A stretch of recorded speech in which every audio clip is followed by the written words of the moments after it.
ایسی عزت آپ نے پائی کہ بس۔ بسم اللہ الرحمن الرحیم۔ تمام تعریفیں پروردگار کے لیے اور درود و سلام محمد و آل محمد کے لیے۔ ان اللہ و ملائکتہ یصلون علی النبی یا ایھا الذین آمنوا صلوا علیہ وسلموا تسلیما۔ اللہم صلی علی محمد و آل محمد۔ میں آپ کا میزبان سید ظہیر نقوی، قائم T V Canada Karachi studios سے حاضر خدمت۔ آج کی نشست اس ہستی کے بارے میں ہے جس کے بارے میں مولا علی فرماتے ہیں کہ ان کا قبیلہ بہترین قبیلہ، ان کا شجرہ بہترین شجرہ، جس کی شاخیں سیدھی ہیں اور اونچی ہیں اور جن کے پھل جھکے ہوئے ہیں۔ تذکرہ ہے اس ذات کا کہ جو سراپا رحمت ہے، سراپا نور ہے، اور ایسی ہستی ہے کہ اگر جس کے اوپر کوئی اگر کوڑا پھینکے تو وہ اس کی عیادت کو چلا جائے، اور اگر دشمن ان کی امانت رکھوائیں تو وہ ان کو امین کہیں، ان کے قول پہ عمل کر رہے ہیں تو ان کو سنیں تو کہیں صادق ہے۔ اور رب العالمین نے جب چاہا کہ میں پہچانا جاؤں تو ایک نور کو خلق کیا، اور اس نور کی رحمت کا عالم یہ ہے کہ اس سے جب قطرے ٹپکے تو 1,24,000 انبیاء بنے۔ جی ہاں، آج ذکر ہے احمد مصطفیٰ، محمد مصطفیٰ صلی اللہ علیہ وآلہ وسلم کا، اور اس موضوع پر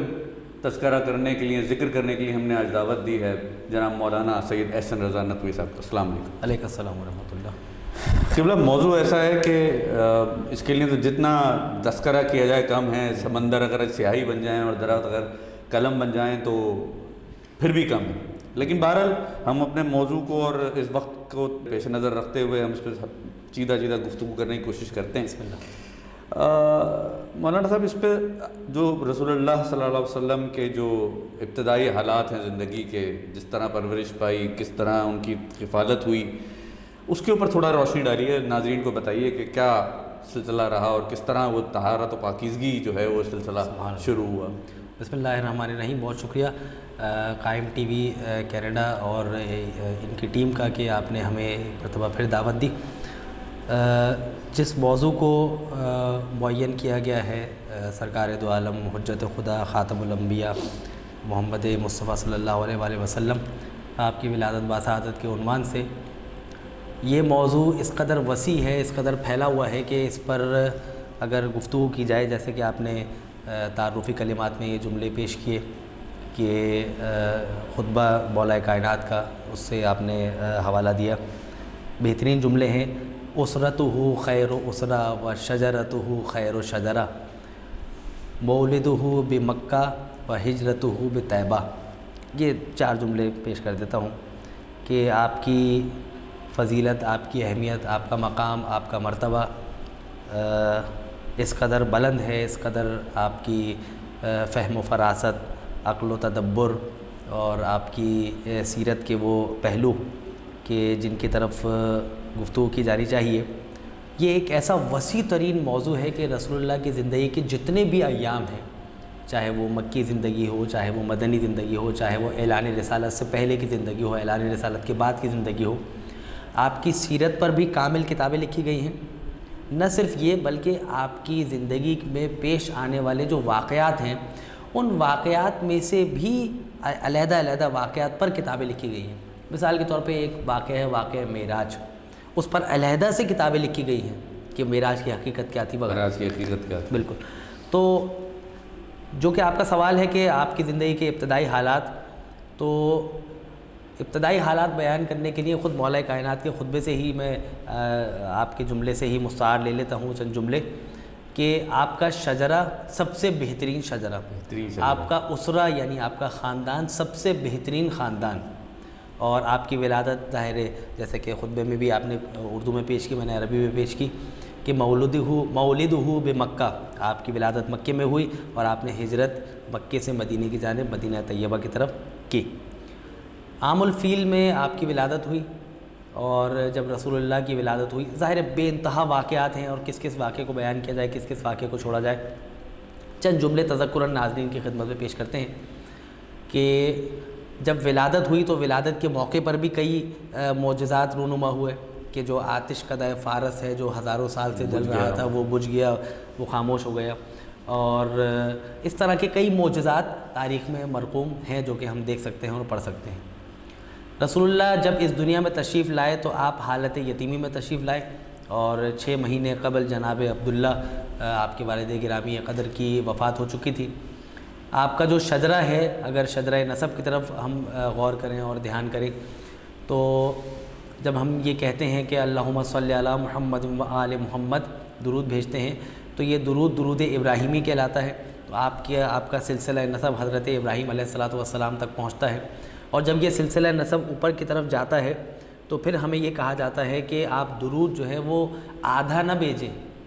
بلکہ پورا درود بھیجیں، یعنی لا تصلوا علیہ صلاۃ البترا، یعنی دم بریدہ درود نہ بھیجیں بلکہ پورا درود بھیجیں کہ محمد و آل محمد۔ تو یہ محمد کا جو سلسلہ چلا ہے وہ جناب ابراہیم علیہ السلام سے، اور جب یہ سلسلہ نسب پر ہم گفتگو کرتے ہیں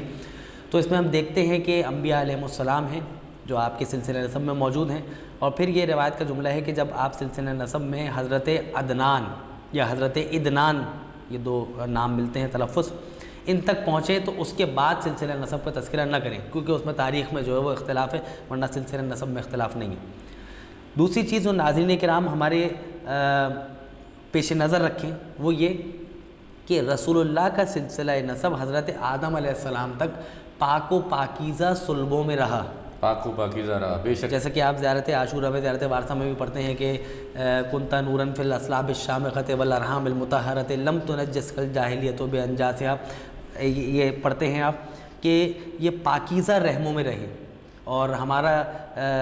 فقہ جعفری کا، مکتب تشیع کا، مکتب امامیہ کا یہ نقطہ نظر ہے، اور بیشتر مکاتب علماء اہل تسنن بھی اس بات پر قائل ہیں کہ رسول اللہ کا سلسلہ نسب جو حضرت آدم علیہ السلام تک پہنچا وہ پاک و پاکیزہ نسلوں تک رہا، اس میں کوئی کافر، کوئی بت پرست اور کوئی مشرک اس سلسلہ نسب میں شامل نہیں رہا۔ پھر جب آپ کی ولادت ہوئی تو معجزات ہوئے، اور پھر اس کے بعد آپ کی والدہ گرامی نے 6 سال تک آپ کی پرورش کی، اور پھر آپ کی والدہ کی وفات کے بعد 8 سال تک، یعنی 2 سال اور جناب عبد المطلب نے آپ کی پرورش کی، اور پھر آپ کی وفات کے بعد، جناب عبد المطلب کی وفات کے بعد پھر سردار بطح جناب حضرت ابو طالب علیہ السلام نے آپ کی پرورش کی۔ پھر جب یہ سلسلہ آگے بڑھا تو ہم لقب دیتے ہیں کسی کے کام کو انجام دینے کے بعد، ٹھیک ہے۔ رسول اللہ کی زندگی کا اگر ہم مطالعہ کریں اور دیکھیں، غور کریں تو کفار و مشرکین کے سر پر تلوار نہیں رکھی گئی تھی کہ آپ اس شخص کو یا اس شخصیت کو صادق اور امین کہیں، عمل سے پہچانوایا۔ سبحان اللہ، سلامت رہے۔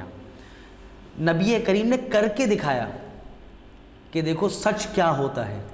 نبی کریم نے امانت اپنے پاس رکھی اور وقت پر امانت دار کو اس امانت تک پہنچا دی۔ تب لوگوں نے خود کہا کہ نہیں، انتا صادق و امین،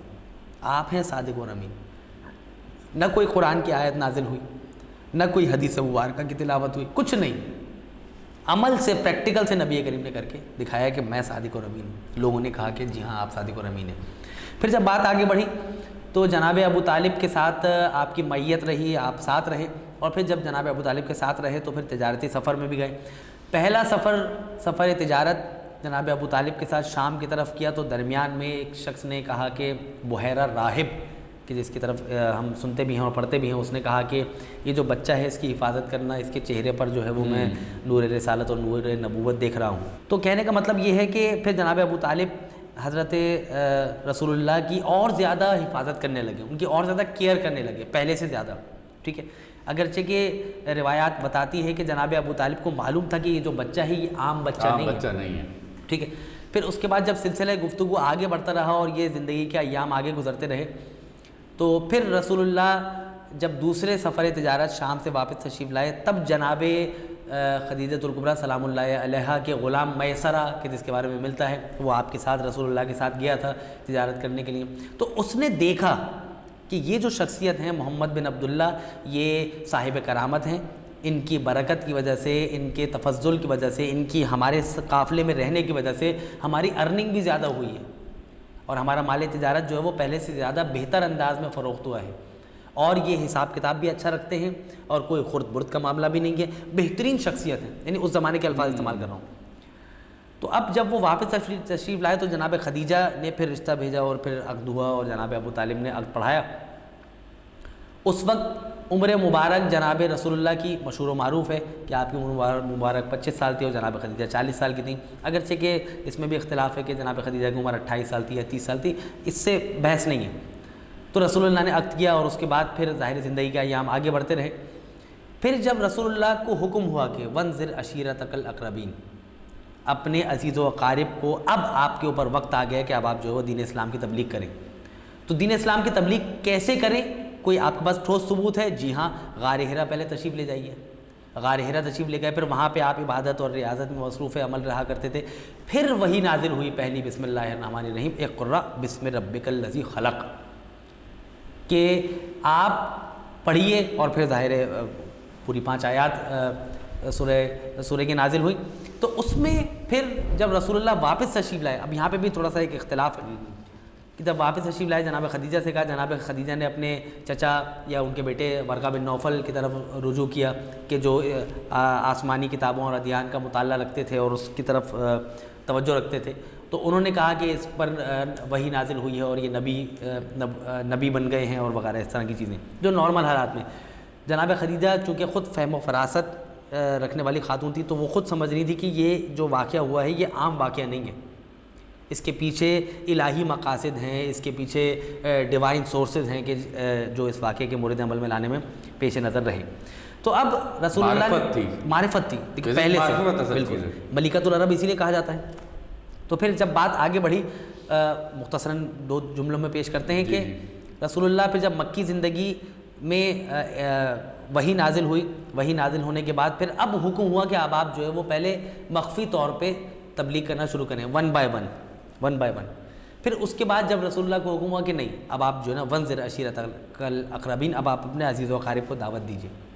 پھر ظاہر ہے وہ دعوت ذو العشیرہ کا واقعہ ہوا اور پھر اس میں جو ہے وہ دین اسلام کی تبلیغ کا سلسلہ شروع ہوا۔ یہ ہم نے گفتگو کی، اس کے اندر بھی 2-3 نقطے ایسے نکلتے ہیں کہ وہ اہل فکر کے لیے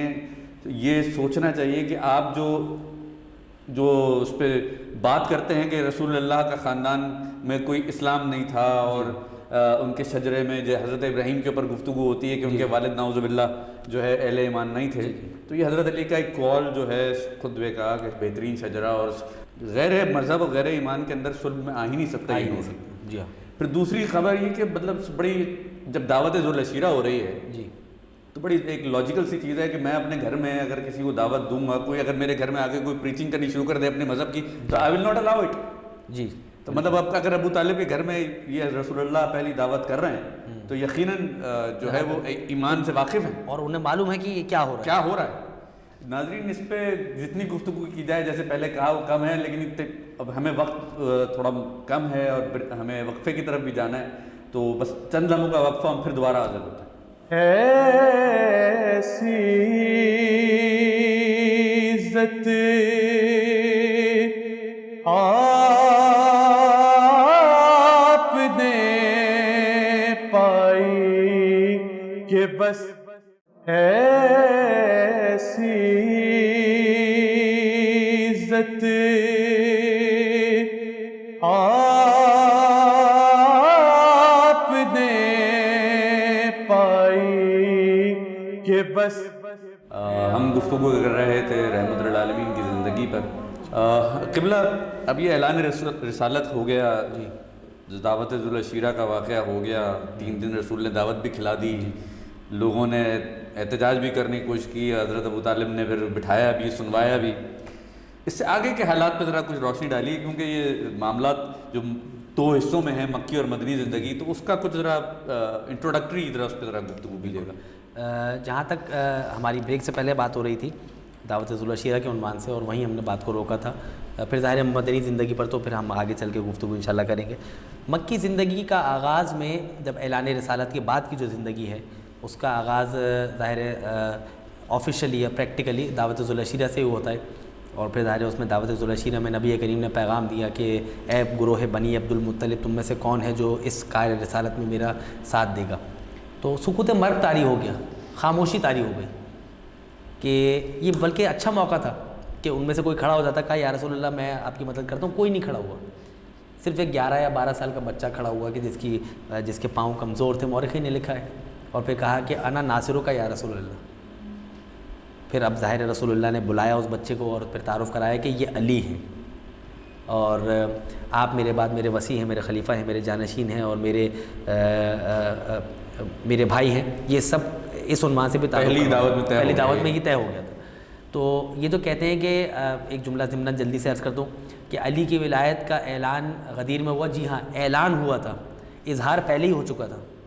ٹھیک ہے، دعوت ذوالعشیرہ میں۔ پھر اس کے بعد جب انہیں پتہ چلا کفار و مشرکین کو کہ نہیں بات اب جو ہے وہ ہمارے ہاتھ سے نکل گئی ہے، پہلے تو رسول اللہ تھے اور اب جو ہے وہ حضرت علی بھی آ گئے ہیں، تو خود ابو جہل آیا اور آنے کے بعد کہا کہ